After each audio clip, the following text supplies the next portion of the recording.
జిల్లా కాంగ్రెస్లో మీకు పదవులు లభించాయి. కాంగ్రెస్ చరిత్ర 1985 నుండి ఇప్పటి వరకు సుదీర్ఘమైనటువంటి చరిత్ర కలిగిన పార్టీ దేశంలో ప్రపంచంలో గొప్ప పార్టీ కాంగ్రెస్ పార్టీ. దానికి సభ్యత్వం దొరికితే చాలా కొన్ని రోజుల్లో ఇవాళ జిల్లా కాంగ్రెస్ కమిటీలో పదవులు వచ్చాయి. కాంగ్రెస్ పార్టీ గొప్పతనం అది గ్రామ స్థాయి పదవి కానీ అది రాష్ట్ర స్థాయి పదవి కానీ కాంగ్రెస్కి ఉన్న వెన్న ఇంకే పార్టీకి ఉండదు. ఆ గౌరవం ఇంకే పార్టీ దొరకదు. పోయిన 10 ఏళ్ల పాలన చూశారు. రాష్ట్రంలో కేసీఆర్, జిల్లాలో ఎమ్మెల్యేలు. పార్టీ ఉంది అప్పుడు. ఎవరైనా అసలు ఈ పార్టీ నాకు ప్రధాన కార్యదర్శి ఉపాధ్యక్షులు చెప్పుకున్నారా? పార్టీ లేదు, కార్యకర్తలు లేరు, కార్యవర్గము లేదు. కేసీఆర్ కుటుంబం, వారికి తాబేదారులుగా ఉన్నటువంటి కింద ఎంపీలు, ఎమ్మెల్యేలు, వాళ్ళతో నడుచుకుంది. కాంగ్రెస్ పార్టీ అట్లా కాదు. ప్రజాస్వామ్యాన్ని నమ్ముకొని అందరికీ భాగం ఉండాలనే ఉద్దేశంతో గ్రామ స్థాయి నుంచి రాష్ట్ర స్థాయిలో కమిటీలు వేస్తూ ఉన్నాం. నేను ఎందుకు ప్రత్యేకంగా వచ్చాను? ఒక దిశ దాంతోపాటు మీ బరువు బాధ్యత తెలియజేయాలి. మరి ఈ రాష్ట్రంలో కాంగ్రెస్ పార్టీ ఇచ్చినటువంటి అభివృద్ధి మరే ఇంత రాష్ట్రంలో జరగట్లేదు. ఏ దశలో జరుగుతూ ఉంది?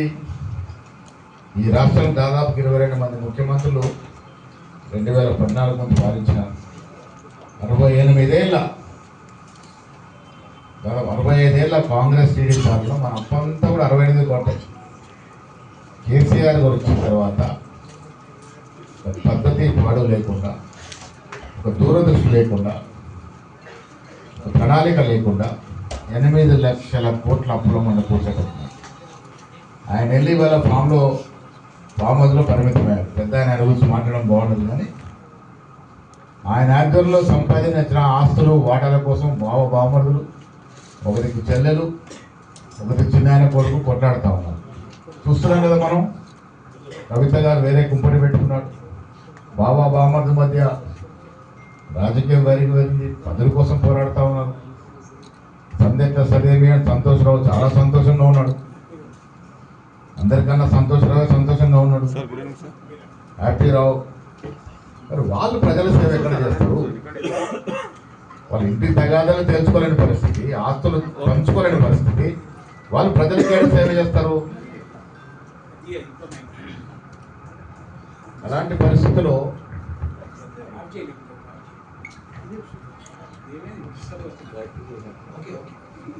పదేళ్ళు రాష్ట్రాన్ని తాకట్టు పెట్టి అప్పుల పాలు చేసి పలాయనం చిత్రించారు. వారి గురించి ప్రజలు ఆలోచించే పరిస్థితి లేదు. ఈ జిల్లాలో ఒక ప్రత్యేకమైన పరిస్థితి. 4 బీజేపీ ఎమ్మెల్యేలు గెలిచినారు.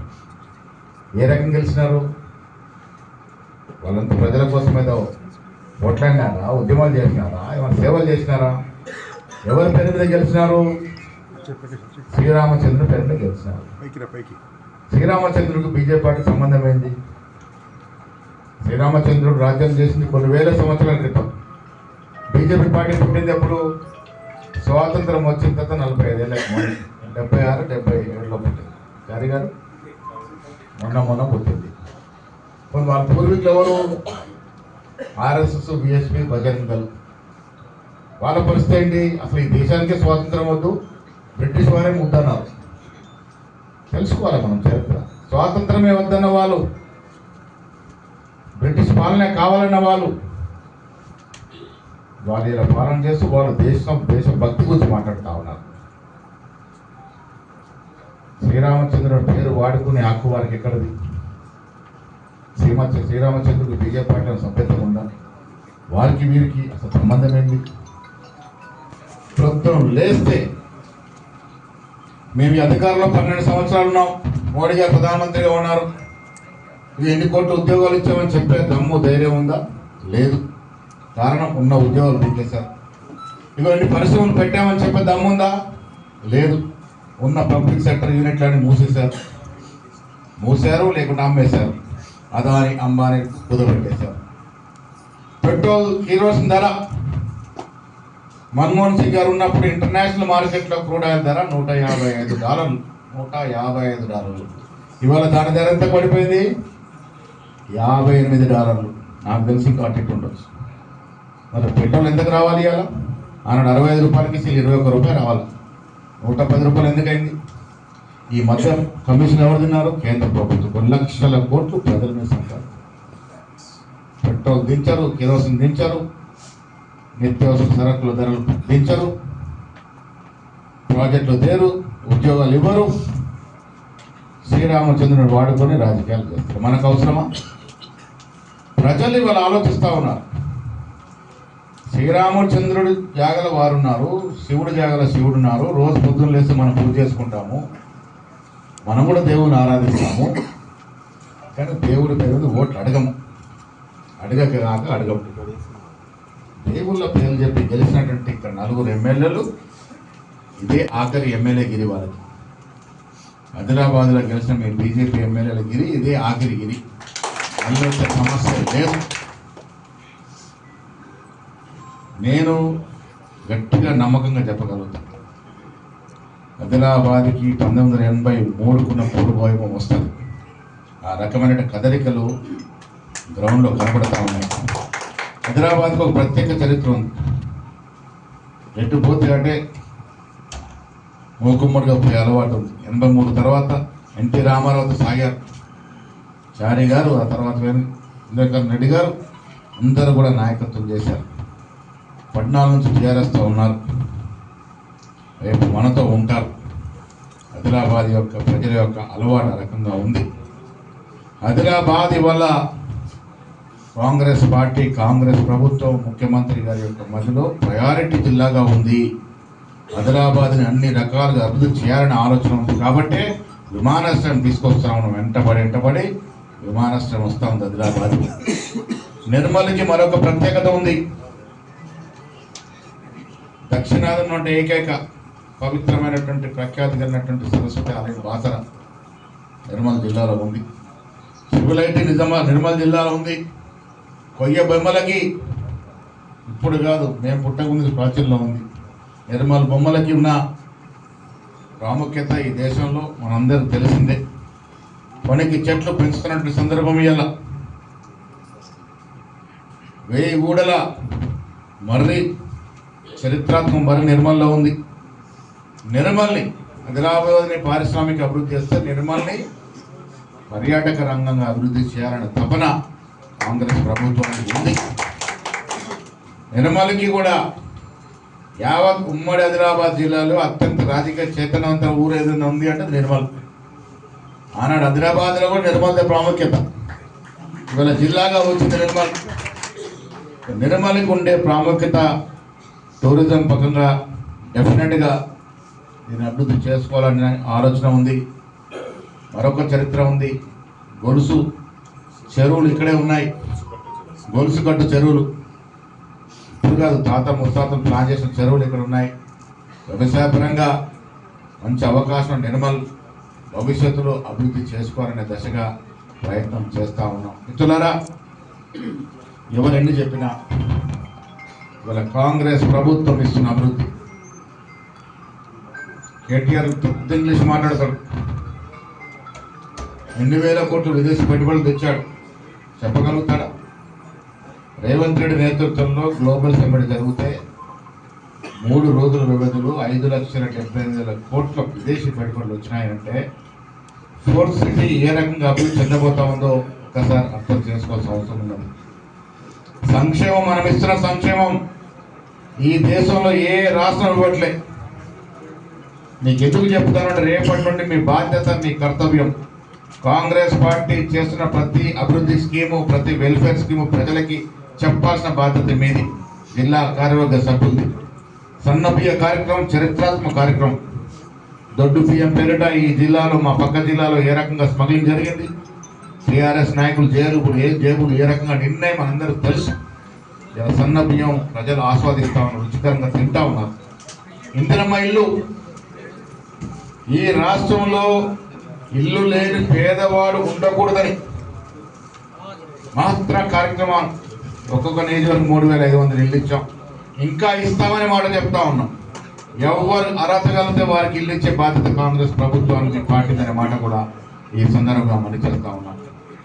ఏకకాలంలో 23,000 రుణమాఫీ చేసిన చరిత్ర కాంగ్రెస్ పార్టీది. విడతల వారిగా వారు 10 ఏళ్ళ నుంచి 15,000 కోట్లు అవుతాయి. మనం ఏకకాలంలో 23,000 కోట్లు ఇచ్చాం. చెప్పుకోవాలి, కార్యక్రమాలు చెప్పుకుంటే ప్రజలకి అర్థమవుతుంది. నేను మళ్ళీ చెప్తా ఉన్నాను, ఆదిలాబాద్ కాంగ్రెస్ వైపు చూస్తూ ఉంది. ఆదిలాబాద్ కాంగ్రెస్ వైపు చూస్తుంది. పార్లమెంట్ సీట్తో పాటు ఉమ్మడి ఆదిలాబాద్ జిల్లాలో ఉన్న 10కి 10 గెలుస్తాం మనం. డీలిమిటేషన్ రాబోతా ఉంది. SIR పేరిట మన ఓటు తొలగించే ప్రక్రియ జరగబోతా ఉంది. మన ఓటుని మనం రక్షించుకునే జాగ్రత్త తీసుకోవాల్సిన అవసరం ఉన్నది. బీజేపీ కుటిల రాజకీయం వారి ఓట్లు కావాలని తీసేసే ప్రయత్నం చేస్తారు కాబట్టి మన ఓట్లు మనం రక్షించుకోవాలి. మహిళా బిల్లు రాబోతా ఉంది. మా తాయర్ నందాన్ని చెప్పినట్టుగా మహిళలు ఎదగాల్సిన అవసరం ఉన్నది. ప్రతి ఇద్దరికి ఒక మహిళ, 2 ఎమ్మెల్యేలు మగవారు ఉంటే ఒక మహిళ ఎమ్మెల్యే అవకాశం ఉంది. అదే రకంగా పార్లమెంట్లో పోయే అవకాశం ఉంది.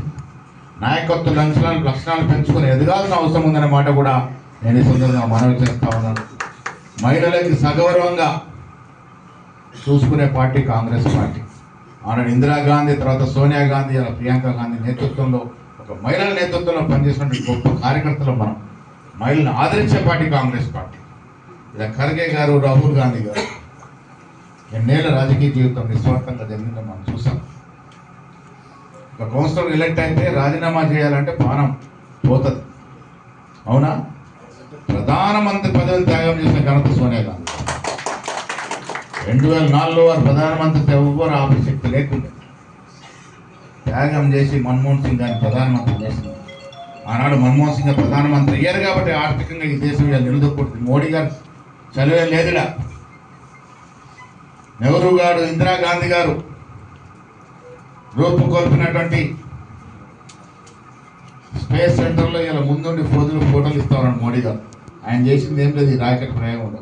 అది ఇందిరాగాంధీ గారు పెట్టినటువంటి డబ్బులు, ఆవిడ పెట్టిన శ్రమ వల్ల ఇలా శ్రీహరికోటలో మోడీ గారు ఫోటోలు దిగుతా ఉన్నాడు రాకెట్ల ముందు. ఎన్ని పబ్లిక్ సెక్టర్ యూనిట్ తీసుకొచ్చినారు. 2009లో రాహుల్ గాంధీ గారికి అవకాశం వచ్చింది ప్రధానమంత్రిగా. మళ్ళీ మన్మోహన్ సింగ్ ఎందుకు చేశారు? దేశ నిర్మాణం దృష్టిలో పెట్టుకో. ఇలా మోడీ, అమిత్ షా పదులంటే బాధపడుతూ ఉన్నారు.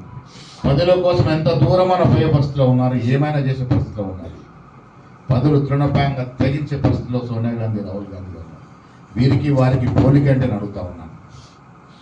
ఒక్కడంటే ఒక నాయకుడు ఉన్నాడా స్వాతంత్రంలో పనిచేసిన బీజేపీ నాయకుడు?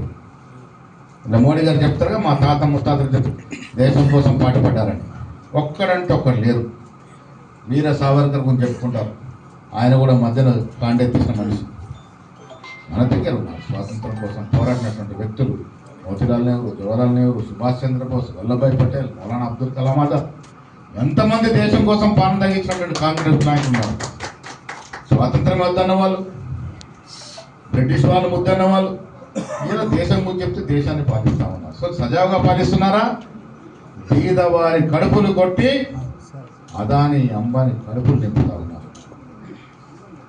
ప్రపంచంలో అత్యధిక భూమి ఎవరి దగ్గర ఉందో తెలుసా మీకు మిత్రులారా?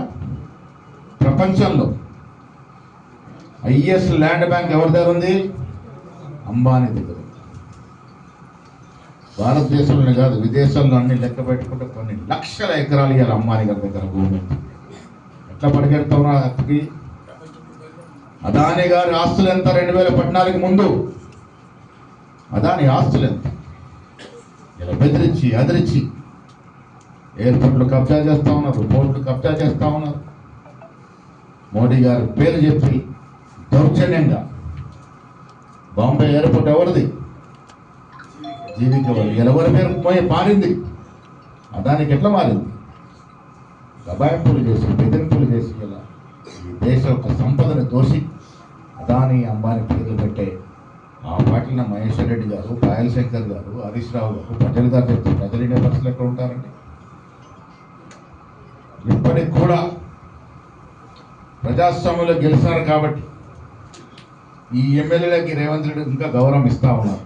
అందుకని మన ప్రజాస్వామ్య నమ్మకం ఉంది కాబట్టి ఇవ్వాల్సిన నిధులు ఇస్తూ ఉన్నాం, ఇవ్వాల్సిన స్కీములు ఇస్తూ ఉన్నాం. కానీ ఎన్ని ఇచ్చినా అంతిమ విజయం మనదే. నిర్మల్తో పాటు 10 నియోజకవర్గాల్లో కాంగ్రెస్ పార్టీ గెలుస్తుంది.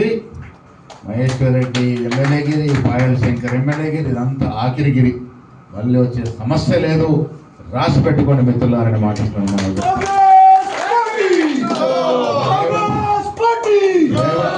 నేతృత్వంలో భట్టి గారు 8 లక్షల అప్పుడుండి కూడా ఏ ఇచ్చిన వాగ్దాన్ని గారవిడ్చకుండా జాగ్రత్తగా ముందుకు తీసుకెళ్తా ఉన్నాం.